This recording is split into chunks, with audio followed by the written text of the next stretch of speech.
சூப்பரான டேஸ்டியான ஒரு குருமா ரெசிபியோடு தான் உங்களை வந்து சந்திக்கிறேன். செம டேஸ்டியாக இருக்கும். ரொம்ப சீக்கிரமாக செஞ்சிடக்கூடியது. ஒரு 5 நிமிஷம் தான் போதும். நம்ம கட் பண்ணி வச்சிட்டோம் அப்படின்னா, எல்லா பொருட்களும் ரெடி பண்ணோம் அப்படின்னா ஒரு 5 மினிட்ஸில் செஞ்சிடலாம். அவ்வளோ ஈஸியான டேஸ்டியான குருமா. ஏன் ஸ்டைலில் எப்படி செய்யலான்னு பார்க்கலாம் வாங்க. குக்கர் எடுத்துகிட்டு அதில் வந்து கொஞ்சமாக எண்ணெய் விட்டுக்குங்க.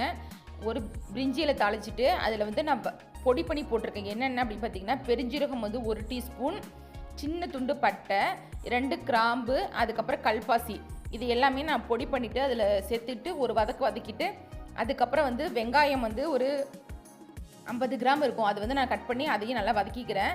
இது நல்லா வதங்கினதுக்கப்புறம் இஞ்சியும் பூண்டையும் வந்து மிக்சியில் வந்து போட்டு ஒரு சுற்றிட்டு அதை பேஸ்ட் மாரி ஆக்கிட்டு அப்படியே அதையும் சேர்த்து வதக்கிக்கிறேன். நெக்ஸ்ட் என்ன பண்ணுறேன் அப்படின்னு பார்த்தீங்கன்னா, தக்காளியை போட்டு வதக்கி எடுத்துக்கிறேன். அதுக்கப்புறம் எல்லா காய்கறிகளையும் சேர்த்துக்கிறேன். என்ன காய்கறிகள் எடுத்துக்கிட்டேன்னா, பீன்ஸ், கேரட்டு, உருளைக்கிழங்கு, இந்த 3 காய்கறி எடுத்துருக்கேன். அதையும் நம்ம வந்து நல்லா வதக்கி எடுத்துக்கலாம்.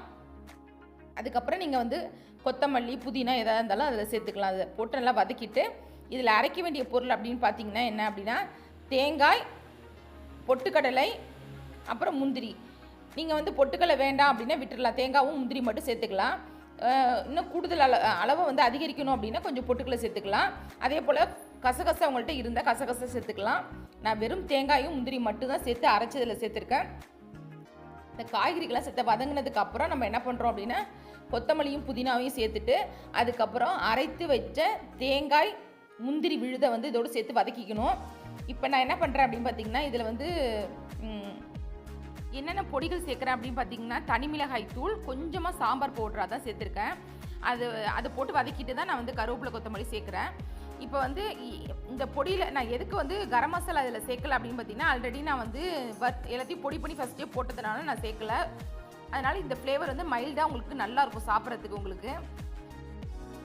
இப்போ தேங்காயும் முந்திரியும் அரைச்சி விழுதை வந்து அதோடு சேர்த்து நல்லா கலக்கிட்டு, உப்பு காரம் வந்து கரெக்டாக இருக்கான்னு சரி பார்த்துட்டு அதுக்கப்புறம் நம்ம குக்கரை மூடி போட்டு ஒரு விசில் விட்டு ஆஃப் பண்ண வேண்டியதான். ஏன்னா காய்கறிகளை நம்ம குட்டி குட்டியாக கட் பண்ணியிருக்கோம், உடனே வந்து வெந்துருவது. ரொம்ப சீக்கிரமாக செய்யலாங்க இந்த குருமாவை.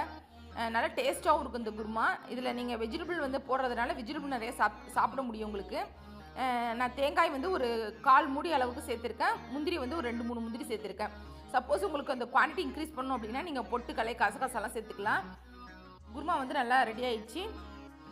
சாஃப்டாக சப்பாத்தியும் போட்டு எடுத்துகிட்டு இருக்கேன். இந்த சாஃப்ட் சப்பாத்தியோட இந்த குருமா சாஸ் சேர்த்து சாப்பிடும்போது ரொம்ப டேஸ்ட்டாக இருக்குது. நம்ம ஹோட்டலில் சாப்பிட்றோம்ல அதே டேஸ்ட்டில் இருந்துச்சு. நீங்களும் ட்ரை பண்ணி பாருங்கள். ரொம்ப ஈஸி. பேச்சுலர்ஸ் கூட செய்யலாம்.